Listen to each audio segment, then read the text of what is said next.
So I'm going to be talking about HPC and parallel cluster.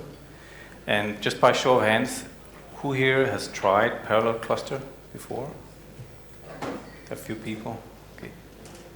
So I've tried to make this so that there's a bit for everyone here. So before we begin, just a little bit about me. I work with HPC in research and early development at Novo. And before that, I was in a software startup, did a lot of Rust programming there. I attended the Rust Lambda talk before this, so big fan. And before that, I was at Vestas Wind Systems. They built wind turbines.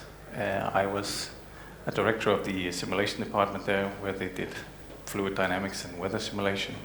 And before that, I led the team that hosted the HPC systems there. Before that, I was a developer, and I'm originally a mathematician from Aalborg University. So this is the agenda for the talk. We'll start from the bottom up and cover what HPC is, what parallel cluster is, and how it fits into the picture, and then some recommendation based on what our few years of running this in production at Novo now. And then we'll wrap up with some hints on how you could get started with all this stuff. So what is high performance computing, which is what HPC stands for those that don't know. If you search for this on Google, you might see pictures like this. It's probably also what you imagine with HPC. So the picture on the right there is Frontier. That's the current #1 system in the world. So, but not all HPC systems are like that, of course. They come in different shapes and sizes. Usually they just look like a normal bunch of racks. And then you have this hornet's nest of fiber optics somewhere connecting all the nodes together. But that's just what the sort of hardware looks like, right? So what, if you take a few steps back, what is HPC all about? And if you really oversimplify it a bit, you can say that it deals with two kinds of computational problems. One is a capacity problem. This is where you have a job that you could basically run on your laptop or workstation. You just have millions of them. So a good example of that is a parametric study. Basically, you have the same job, you need to run it from millions of parameters to check results. The other kind of category is what you could call capability problems. And this is where it can't even run on a laptop or a workstation. It's simply not feasible to run.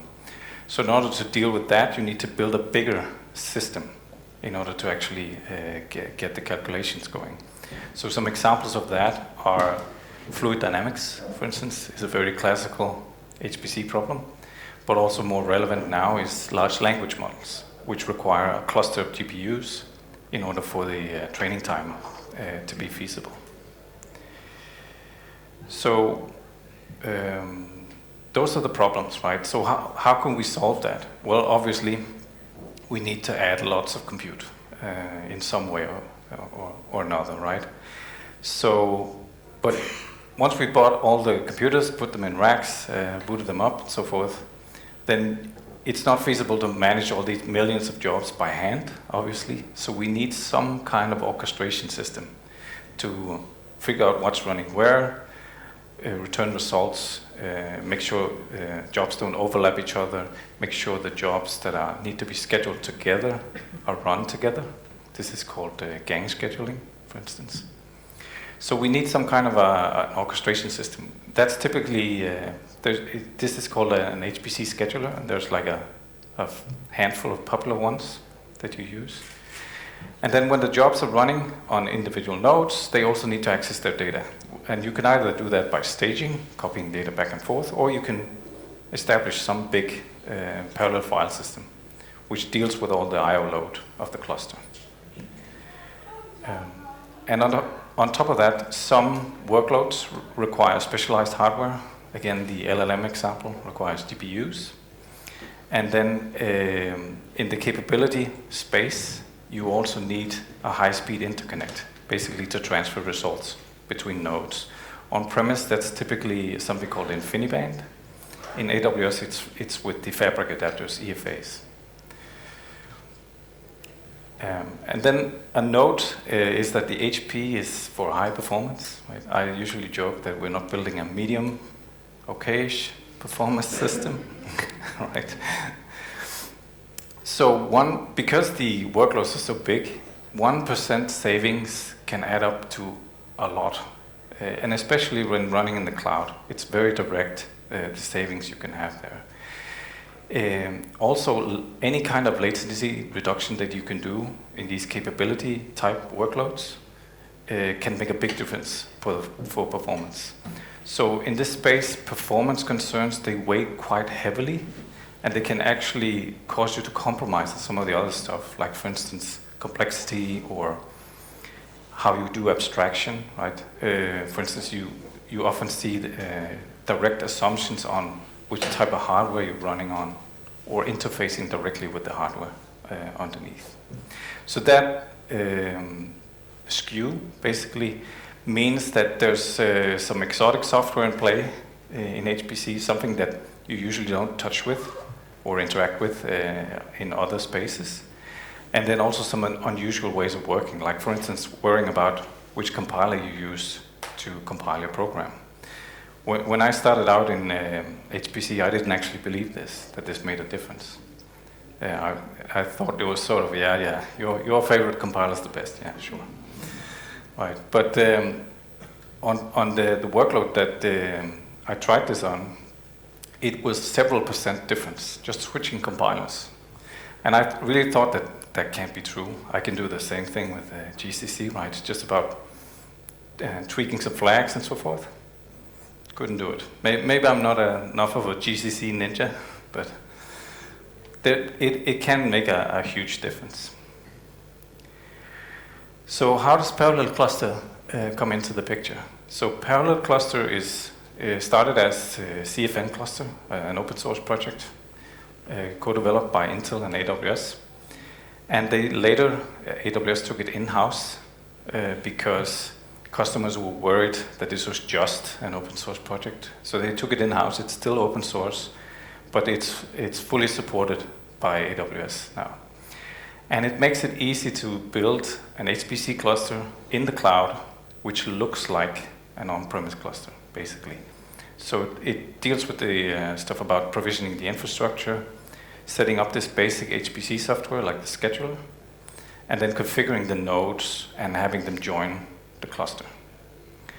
And the way you interact with this tool is by this pcluster command and a configuration file, which is where you define your cluster, basically. There are more ways today, but this is how you typically did it. And this is an example of what that could look like once deployed. What you deploy, what's known as a head node. This is how you interact with the cluster. And on the head node, you have a bunch of queues, which is where you can put your workloads. And then the scheduler, Slurm in this case, goes and fetches nodes or deploys nodes from AWS when there's work to be done. And this is a very neat feature of ParallelCluster, is that you can have either static queues, which are statically allocated, or dynamic, so that they only are allocated once there's work to be done, basically. And then underneath here, you have an example of a cluster file system, in this case, Luster, and we'll get back to more details about that. And then there's other options, like DCV is a remote desktop-like environment that you can deploy. So if you just have a look at this, sort of from the cloud engineering front, this is not that complicated. It's more complicated what happens on the system, right? So one thing that you'll notice is that over time, when you run a system like this, is that an on-premise HPC is very different from a cloud-based one. An on-premise one is typically, it's fixed size, it's something you buy, it has a 3 to 5 year lifetime. And once you buy it, it's about making the best use of it possible, right? So you have long queues, you try to keep it occupied as much as possible, and you measure by basically average utilization. In the cloud, you can do things very differently because of this dynamic scaling. So that's a great thing to have because it's shorter queue, slower waiting time for the users. But on the other hand, it creates a very dynamic load situation for your cluster. And also the cluster itself can change over time. So there's a lot more dynamics for a cloud-based HPC than an on-premise one. And then we come to some recommendations, and I just have to stress here, a lot of these are just my opinion. Your mileage may vary. So the first one is, and this you all know this, but there's some instances that are only available in some availability zones, right? And if you have the choice, sometimes you don't, about which region you place your cluster in, think a little bit ahead, because some of the rarer instance types can dominate the picture a little bit. Like, for instance, the HPC instances or the P4 and P5 instances.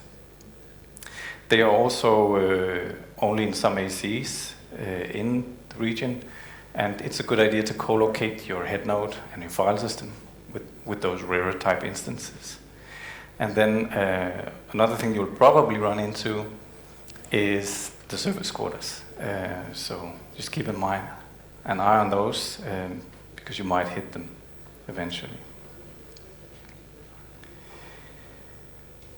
Another thing to think about is in ParallelCluster 3.4.0, they added this option of being able to specify multiple subnets in your queues.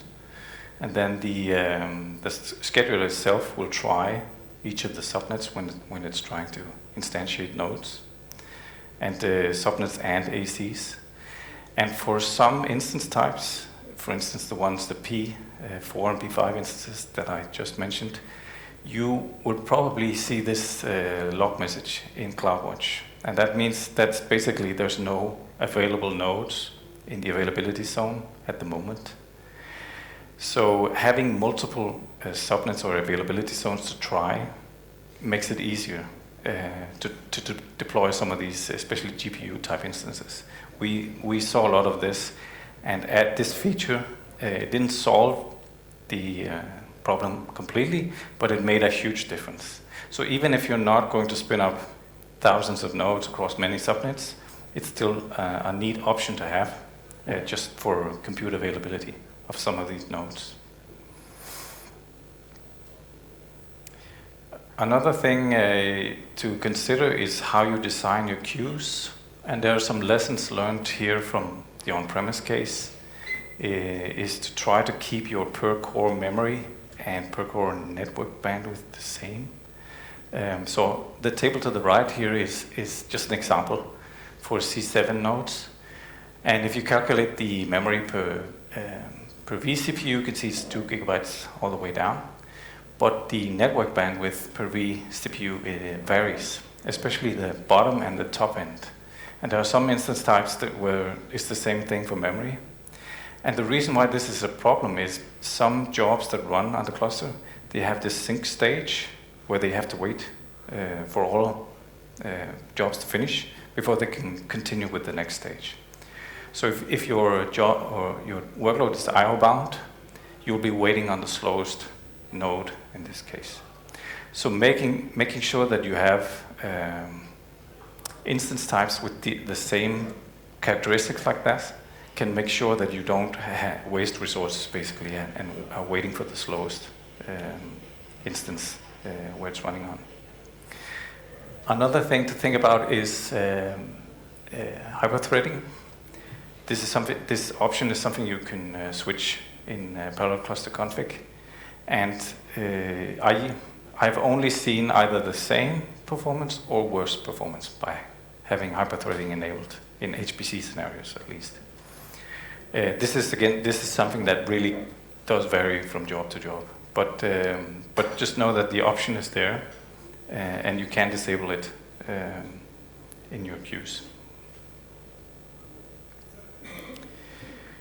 So this dynamic node option is really, in my opinion, the sort of killer feature for parallel cluster.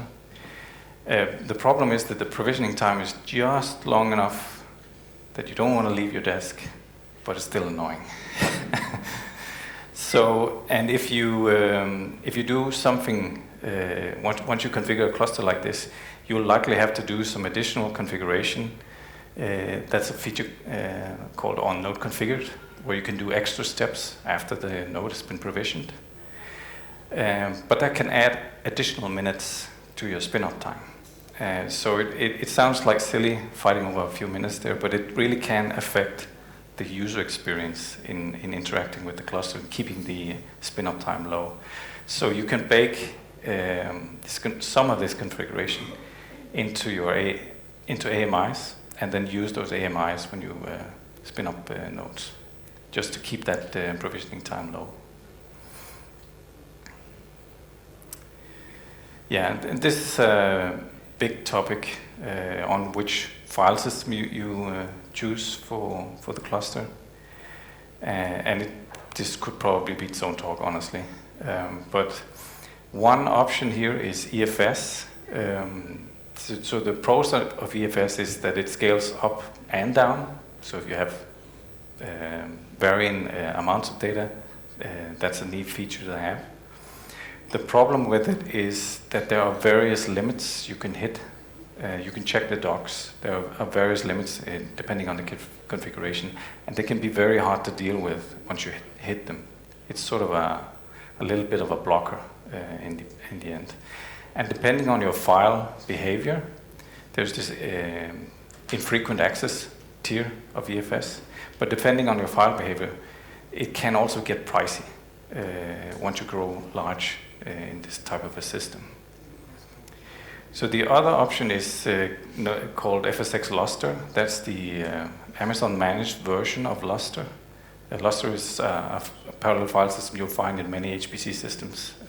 So this is known to work for HPC systems, and it scales. So per the docs, it's to millions of IOPS. So there's and it has some dedicated HPC specific options, like for instance a dedicated scratch tier, which is for temporary data, and then it has this SSD and HDD cache combination as well. The cons about Lustre is that you can only do it in certain increments, and also the performance is locked to the size. You can't scale them independently, unfortunately. Lustre also has this feature called data repository associations. So this is basically a feature where it hooks into Lustre's HSM feature to offload data to S3. So think of the idea here is that you can have a small high-performance file system, then you can have most of your data in S3, which is very neat. It's a good option. And then it keeps the metadata on the Lustre file system, so when you do LS and so forth, it's fast. So that's very neat, and it's even been built into a dedicated file read or file cache service now for this kind of purpose. But there are a lot of things to think about with DRAs. So one thing is that there's a maximum of 8 per file system, so you can't just link 100 buckets to one file system. That's one sort of limitation in how you use it. Another thing to think about is that it's one file is one object. So depending on your file behavior, the traffic between FSX and S3 can skew things a bit, right? There's also S3 API costs to consider in this equation. So it really is sort of a case-by-case thing that you need to check. There's also another thing you need to worry about is that if you allow writes both from the file system and directly via the S3 API, there's no ordering guarantees on that. So I would probably pick one or the other, not both. And if you enable DRAs on Lustre, it switches off the file system backup. So you also need to think about that.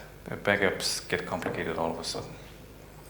So there's lots to think about with DRAs. It's a very powerful feature, but it's something that you need to be very selective with in how you apply it.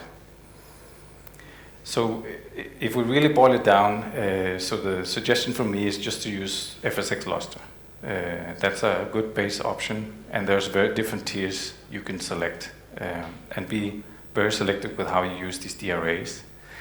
And then another recommendation is to separate the interactive part of your cluster from the workload heavy part.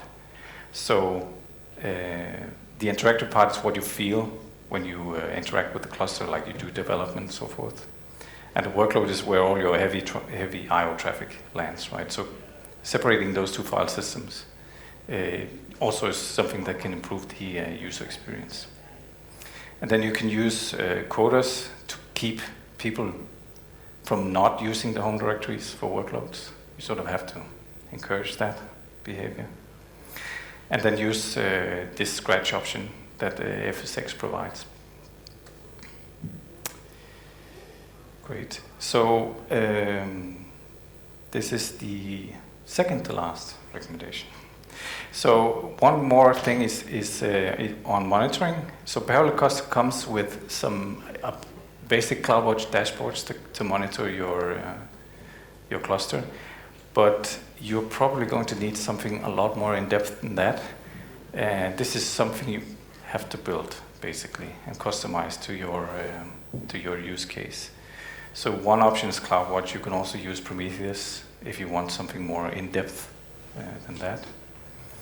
And then something that we created for the users is a more in-depth job monitoring system, basically allowing the users to look into the performance of the processes that ran their jobs. It was actually a fairly simple solution with just monitoring, sampling the processes that were running on the nodes, and then shipping it to CloudWatch logs. And then you can plot it with Grafana, for instance. So fairly neat solution that provided a lot of insight for the users. We also wrote some custom tooling for just querying the efficiency of the jobs so that users could see if you're asking for a GPU, are you actually using a GPU? That would be nice. So don't be this is probably something you need to do once deploying a system like this. So there's another option for doing some more custom monitoring, and that's this is not a parallel cluster feature. This is for Slurm, the scheduler. So you can use what's known as the prologue and epilogues. Those are small scripts that are run before and after a job executes, and you can hook in here to provide. You can log extra information about where the job was running, or you can enable some custom counting on the GPUs, stuff like that. So that's another feature to sort of keep an eye on. And then the last recommendation is on keeping up to date with ParallelCluster, because it's in active development. I just mentioned a few features here, and v3.8 was in December, so it's still actively added to. So the top feature here is the option of having external storage for basically your Slurm configuration, which needs to be shared in the cluster. And up until this is something that ran on the head node as an NFS share, and you know what happens when a node with an NFS export goes down. The whole thing hangs. So the head node was basically a single point of failure without this option. They also added support for login nodes, so you can separate the logins from where the system part of the cluster runs. And then in 3.6 they added this CloudFormation custom resource, which means you can hook the cluster into a pipeline where you don't need to have this p-cluster step separately from it. And then earlier than that, they provided the ability to update your queues, basically, while the cluster is running, without you having to take the whole thing down and So you could do it without downtime, basically. So that was some recommendations. So I'm going to wrap up with some hints on how you can get started, and both in, if you're interested in HPC, how to get started there. So there's this saying that every cluster in HPC is unique, and there's some truth to that, because they're typically customized to the organization that and the problems that they're trying to solve. But there are some patterns. If you go and search for HPC centers around the world, you'll see some common stuff. So one thing is one of these schedulers. So if I were to pick one, I would pick Slurm. It seems to be the most popular one now. And get familiar with it. Just figure out how it functions and try it out. Another thing you'll find is these environment modules. It's a horrible thing to search for in Google. You'll find all kinds of stuff. But the correct URL is that one on SourceForge. So this is basically a way of managing software on the cluster, putting stuff in your path, and so forth. Two other things that you might find in HPC is SPAC, which is basically an HPC package manager. So going back to the comments about being very particular on which compiler was used and the assumptions on hardware, this is something SPAC provides, so that you can do specifically manage software via SPAC, so it's not a manual process each time. And then there's another project called Aptainer, which is a HPC-specific container format. So it's not an OCI container. And it has some neat features for HPC-type workloads. And then if you want to go more advanced, familiarize yourself with MPI, which is for communication between nodes. This is typically what's used. And then you can go deep with CUDA and PyTorch as well. So you can try all this, and you can spin up a node with ParallelCluster to try it. So this is a recipe for a one-person cluster, basically. So you don't need any custom AMIs or anything like that. You could just spin up a vanilla ParallelCluster with a small head node, and then make sure all of the queues are dynamic. Just set min count to 0. That way you only pay for the head node. And then, for instance, EFS, if it's only you who's going to be using it. So that's a neat way, cost-effective way to just try this stuff out. And if you really want to get fancy, you can instantiate some EFA nodes, try MPI jobs, or some of the GPU nodes to try CUDA machine learning jobs and so forth. Yeah. I think that's it for me. Any questions?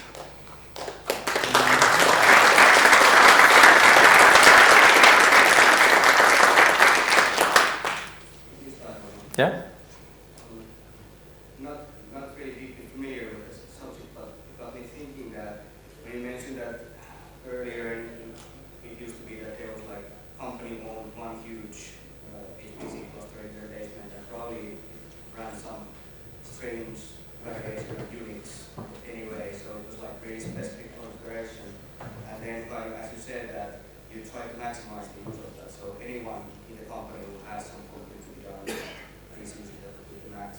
So now kind of with this approach, have you seen that it's kind of like that, is it more like that each team has its own configuration, or is it like more kind of distributed, or is it like more smaller kind of? Yes, it does seem that there's a trend to sort of approach new ways of spinning up clusters like that, because there isn't this big reason for co-locating everything on one. So there's new design patterns that you can use in the cloud because of this functionality, yes. So that is something that we see, yeah. And it's one thing that goes is that very last slide that you was mentioned, so I guess the Linux has become like the common language for the operating system as well. Yes, it has. And also in the past, there's other networks. I mentioned InfiniBand. There's other variants. Now it's mostly sort of singled out to be InfiniBand, and Slurm is sort of the major scheduler. So it is sort of consolidating a bit, yeah. Yeah, go ahead. Just a quick question. I was wondering, but if you're saying that the HPC on-prem and on cloud are very different, does that also mean they generally have different use cases? So if you're going to the really large scale, like the frontier one, right, you need an on-premise specialized system because you're really breaking new ground there. They're sort of approaching each other in capability with EFAs and InfiniBand availability in the cloud. So it's getting close, and it's more of a choice now, I think. Yeah.